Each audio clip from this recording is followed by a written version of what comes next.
Those days I will open the store chambers of blessing which are in the heaven, so as to send them down upon the earth, over the work and labor of the children of men. Verse 2.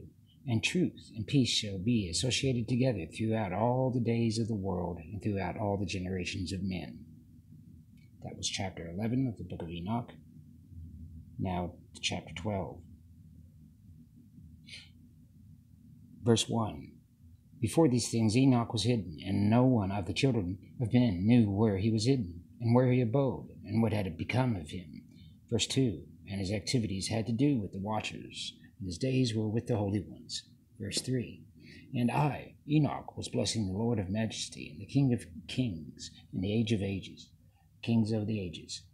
And lo, the watchers called me, Enoch the scribe, and said to me, Verse 4, Enoch, thou scribe of righteousness, go, declare to the watchers of heaven, who have left the high heaven, the holy eternal place, and have defiled themselves with women, and have done as the children of earth do, and have taken unto themselves wives. Ye have wrought great destruction on the earth. Verse 5, And ye shall have no peace, nor forgiveness of sin, and inasmuch as they delight themselves in their children.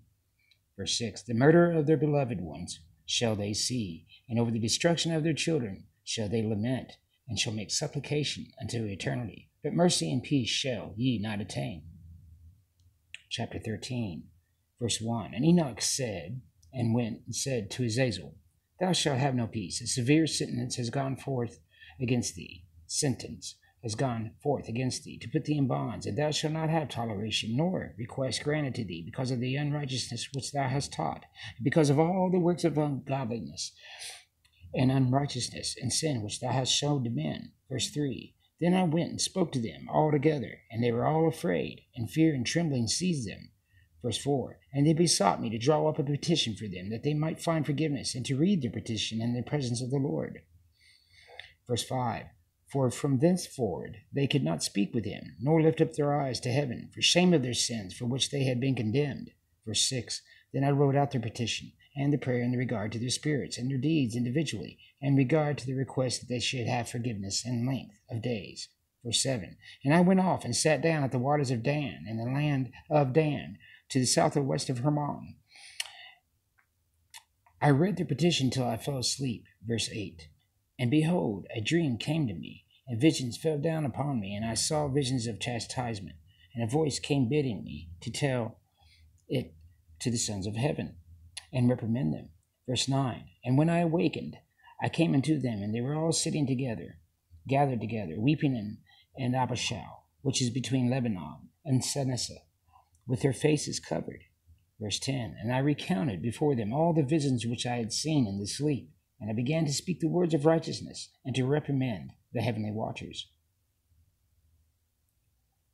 Chapter 13, verse 1. The book of the words of righteousness, and the reprimand of the eternal watchers in accordance with the command of the Holy Great One in that vision. Verse 2. I saw in my sleep what I will now say with the tongue of flesh and with the breath of my mouth, which the Great One has given to me, and to converse therewith and understand with the heart. Verse 3. As he has created and given to man the power of understanding the word of wisdom, so hath he created me also, and given me the power of reprimanding the watchers, the children of heaven. I wrote out your petition, and in my vision it appeared thus, that your petition will not be granted unto you throughout all the days of eternity, and that judgment has been finally passed upon you. Yea, your petition will not be granted unto you. 5. And from henceforth you shall not ascend into heaven unto all eternity, and in bonds of the earth the decree has gone forth to bind you for all the days of this world.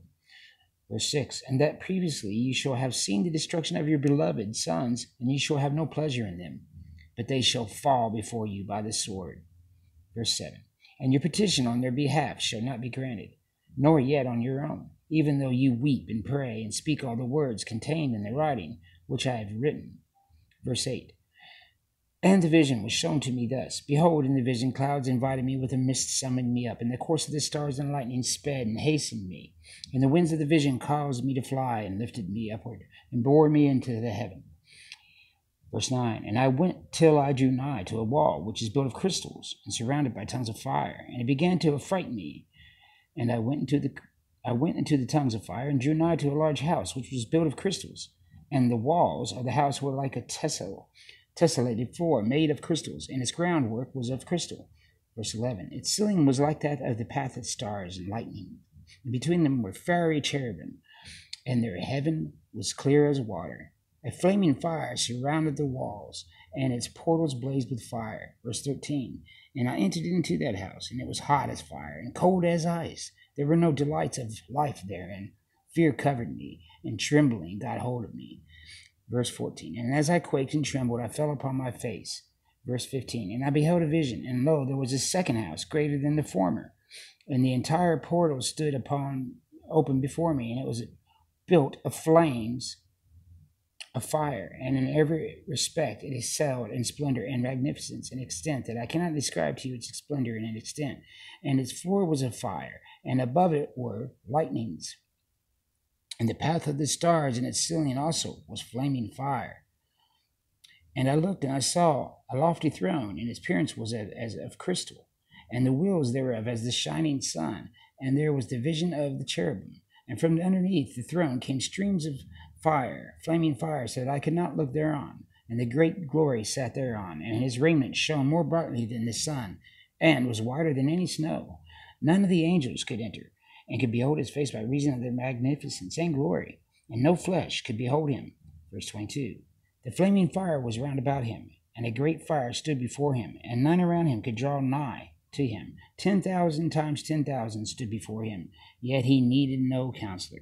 Verse 23, and the most holy ones who were nigh to him did not leave by night, nor depart from him. Verse 24, and until then I had been prostrate on my face, trembling, and the Lord called me with his own mouth and said, Come hither, Enoch, and hear my words. Verse 25, and one of the holy ones came to me and waked me, and he made me rise and approach the door, and I bowed my face downwards. Chapter 15. And he answered and said to me, and I heard his voice, Fear not, Enoch, thou righteous man and scribe of righteousness. Approach hither and hear my voice. Verse 2, and go, say to the watchers of heaven, who have sent thee to intercede for them, you should intercede for men, not men for you. Verse 3, wherefore have ye left the high and holy and eternal heaven, and lain with women, and defiled yourselves with the daughters of men, and taken yourselves wives, and done like the children of the earth, and begotten giants as your sons. Verse 4, and though you were holy, spiritual, living the eternal life, you have defiled yourselves with the blood of women, and have begotten children with the blood of flesh. And as the children of men have lusted after flesh and blood, as those do who die and perish.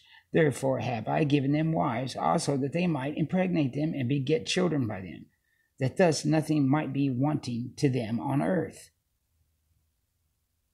6, but you were formerly spiritual, living the eternal life, and immortal for all generations of the world. And therefore I have not appointed wives for you, for as for the spiritual ones of the heaven, in heaven is their dwelling. Verse 8, and now the giants who were produced from the spirits of the flesh shall be called evil spirits upon the earth, and on the earth shall be their dwelling. Verse 9, evil spirits have proceeded from their bodies, because they are born from men, and from the holy watchers is the beginning and primal origin. They shall be called evil spirits on earth, and evil spirits they shall and will be called. Verse 10, as for the spirits of heaven, in heaven shall be their dwelling. But as for the spirits of the earth, which were born upon the earth shall be their dwelling. And the spirits of the giants afflict, oppress, destroy, attack, do battle, and work destruction on the earth. Some say it also goes into what people consider that they oppress so hard that they actually have mixed into animals, causing what we know to be as the creation of insects, which isn't really a creation, but actually manipulations of life forms before that. So remember that. And the spirits of the giants afflict, oppress, destroy, attack, do battle, and work destruction of the earth, and cause trouble. They take no food, but nevertheless hunger and thirst, and cause offenses. And these spirits shall rise up against the children of men, and against the women, because they have proceeded from them. You get it? Yeah. Chapter 16, and he answered and said to me, and I heard his voice, Fear not. Oh, I'm sorry. I already said that one. Chapter 16, from the days of slaughter and destruction and death of the giants, from the souls of whose flesh the spirits have gone forth, shall destroy without incurring judgment. Thus shall they destroy until the day of consummation, the great judgment, in which the age shall be consummated. Over the watchers and the godless, yea, shall be wholly consummated. Verse 2. And now, as to the watchers, who have sent thee to intercede for them, who had been aforetime in heaven, say to them, you have been in heaven, but all the mysteries had not yet been revealed to you, and you knew worthless ones. And these, in the hardness of your hearts, you have made known to the women. And through these mysteries, friends, not even secrets, women and men work much evil on earth. Say to them, therefore, you have no peace. Chapter 17. And they took and brought me to a place in which those who were there were like the flaming fire.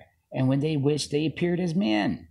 That's to show the seraphim, my friends, the 200 that came down. And they brought me to the place of darkness, and to a mountain, the point of whose summit reached to the heaven. That's the Mount Hermon. And I saw the places of the luminaries, and the treasures of the stars, and the thunder, and of thunder in the uttermost depths, where were a fiery bow and arrows, and their quiver, and a fiery sword, and all lightnings. And they took me to the living waters, and to the fire of the west, which receives every setting of the sun. The fire. So the sun is refueled. Do you get that, my friends? As it comes and does its circuit above. I have actual pictures, videos of where the angels do this. I know you probably find that hard to believe, but I do. I have a special camera that allows me to. And it came to a river of fire, in which the fires flow like water and discharges itself into the great sea towards the west. And I saw the great rivers, and I came to the great river and to the great darkness, and went to the place where no flesh walks. You know where that is, right? I saw the mountains of the darkness of the winter, and the place whence all the waters of the deep flow. I saw the mouths of all the rivers of the earth, and the mouth of the deep.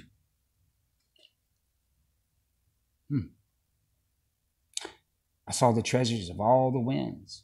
I saw how he had furnished with them the whole creation and the firm foundations of the earth. Verse 2. And I saw the cornerstone of the earth. I saw the four winds. Did you hear that? Cornerstone, proving the earth is the way. What? Flat.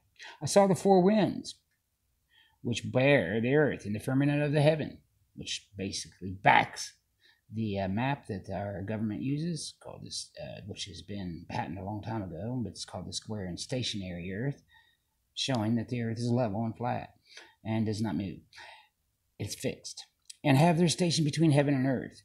If you don't believe the things that he tells you about earthly things, how will you believe him about the heavenly things? Pillars of heaven. And I saw the winds of heaven, which turn and bring the circumference of the sun, and all the stars of their setting. I saw the winds on the earth carrying the clouds. I saw the paths of the angels. I saw at the end of the earth the firmament of the heaven above. And I proceeded and saw a place which burns day and night, where there are 7 mountains of magnificent stones, 3 towards the east and 3 towards the south. Down in Oregon. And as for those towards the east, one was colored stone, one of pearl, and one of jacinth, and towards the south, redstone. But the middle one reached to the heaven like the throne of God, of alabaster, and the summit of the throne was of sapphire. And I saw a flaming fire, and beyond these mountains is a region, the end of the great earth. There the heavens were completed. And I saw a deep abyss, which columns of heavenly fire, and among them I saw columns of fire fall, which were beyond measure, like towards the height and towards the depth. And beyond that the abyss I saw a place which had no firmament of the heaven above, and no firmly founded earth beneath it. There was no water upon it, and no birds, but it was a waste and a horrible place. I saw there 7 stars, like great burning mountains. And to me, when I inquired regarding the angel, said, this place is the end of heaven and the earth. This has become a prison for the stars and the host of heaven. And the stars which roll over the fire are they which have transgressed the commandment of the Lord in the beginning of their rising, because they did not come forth at their appointed times. Basically talking about the cherubim. And he was wroth with them and bound them till the time when their guilt should be consummated, even for 10,000 years. You heard that, my friends? So that tells you, those were the cherubs. Now, verse 1, I saw the treasures of all the winds. In fact, we're going to finish this.